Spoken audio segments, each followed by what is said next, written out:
Olá, tudo bem? Eu sou o Guilherme, do curso de Física da PUC-PR, e nós estamos em mais um Pense PUC-PR. Que tal pensar sobre a física e suas tecnologias no Enem? Vem com a gente!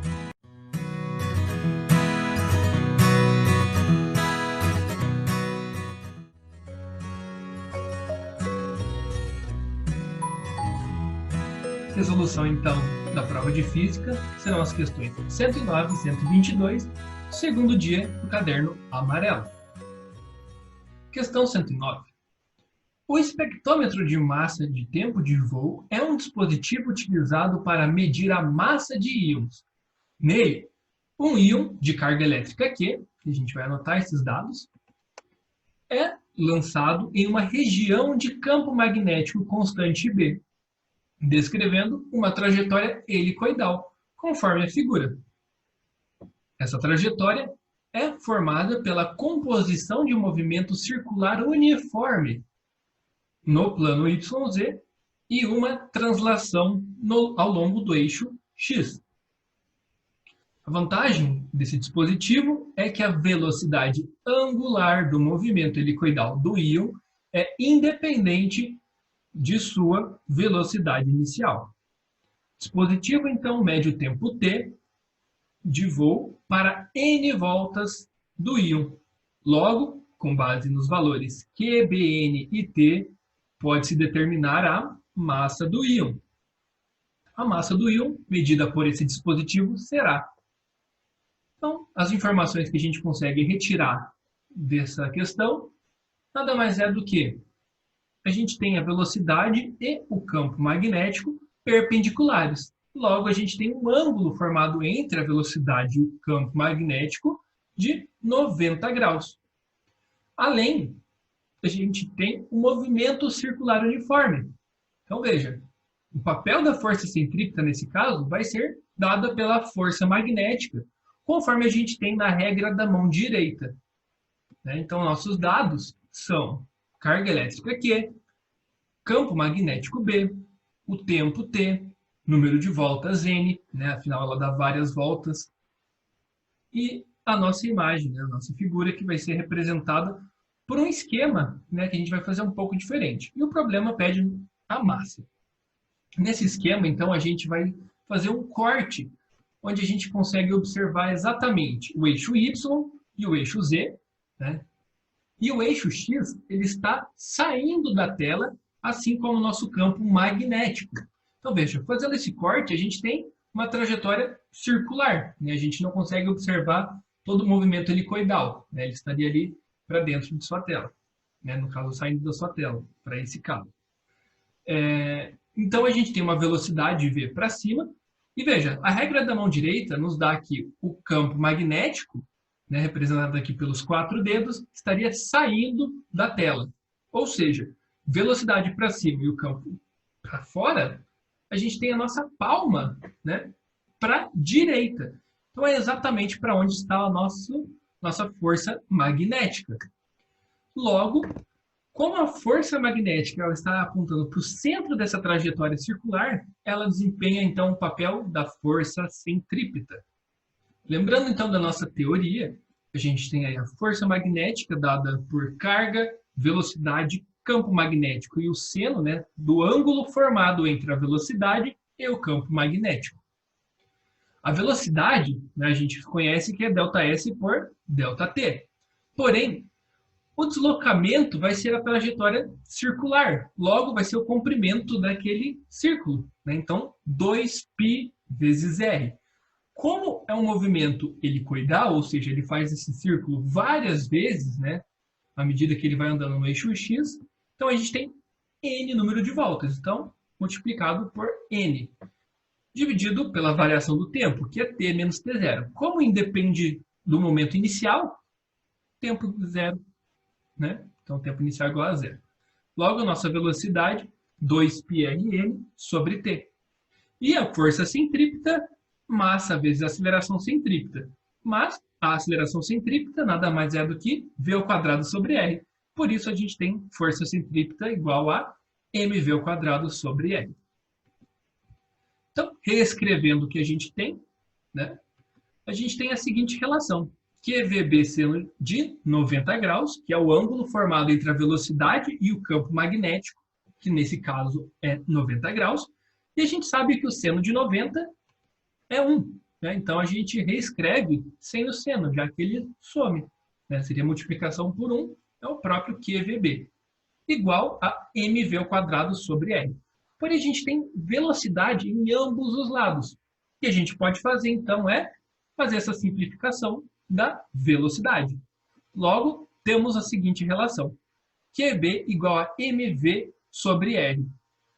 A gente tem uma outra relação, que é a da velocidade.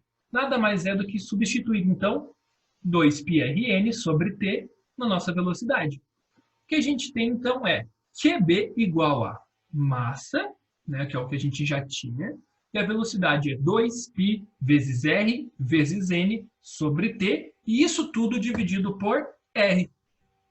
Mais uma simplificação que a gente consegue fazer, r por r, né, a gente tem então os r sendo cortados, logo temos a seguinte relação, QB igual a m 2π vezes n dividido por t.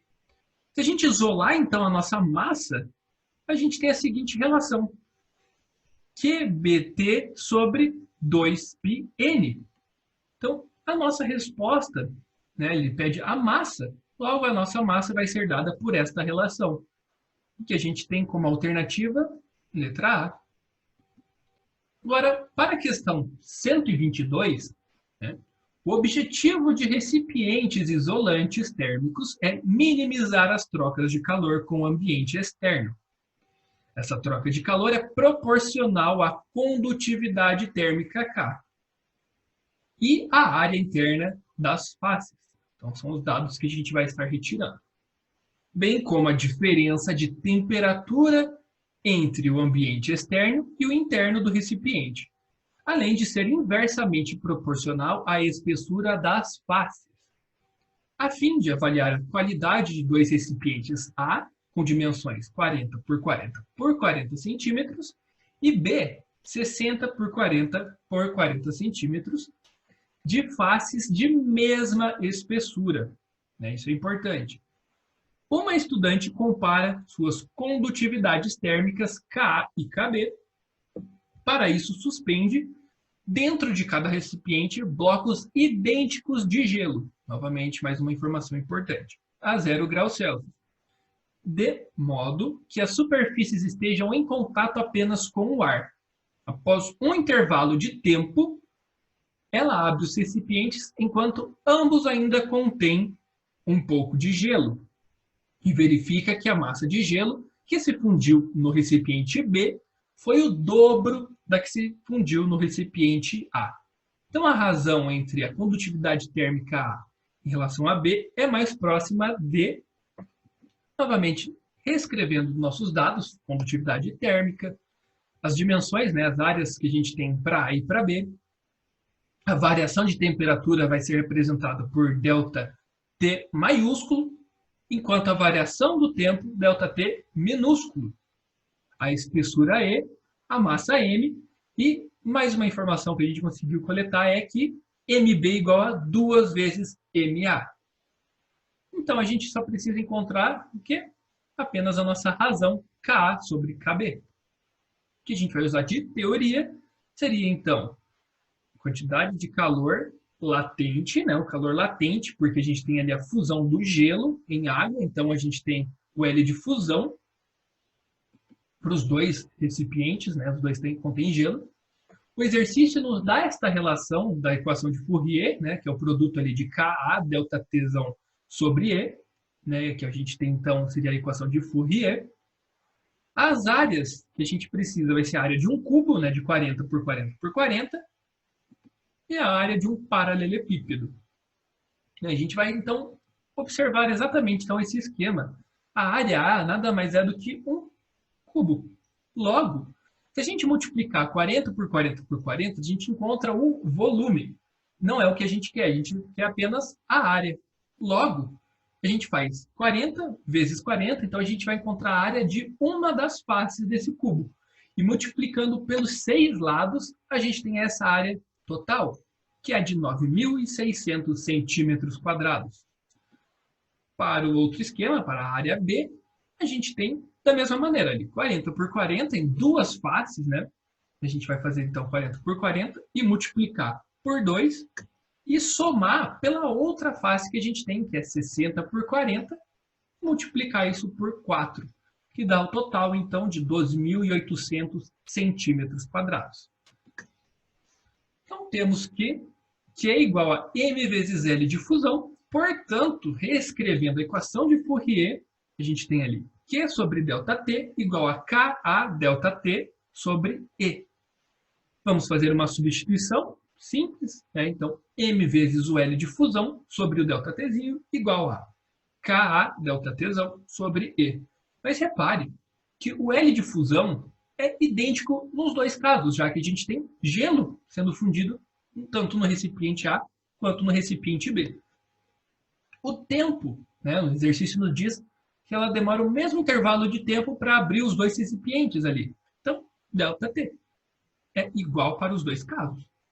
Assim como a temperatura vai ser igual para os dois casos. Afinal, a gente tem ali latente de fusão, né? A gente tem um calor latente. Então, a gente tem a temperatura igual para os dois casos. Assim como a espessura dos dois recipientes é a mesma.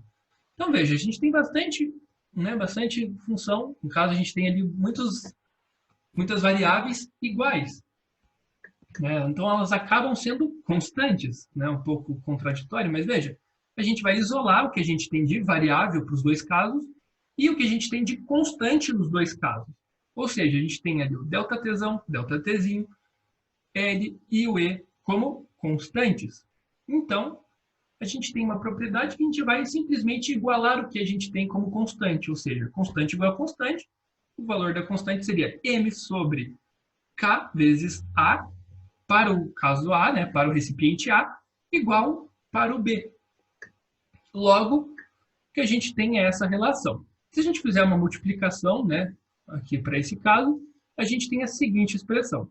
MB vezes KA vezes AA igual a MA vezes KB vezes AB. Como o exercício nos pede a relação entre KA e KB, a gente vai isolar, então, KA e KB. Né? A gente vai deixar KA sobre KB. Dessa forma, a gente encontra esta expressão.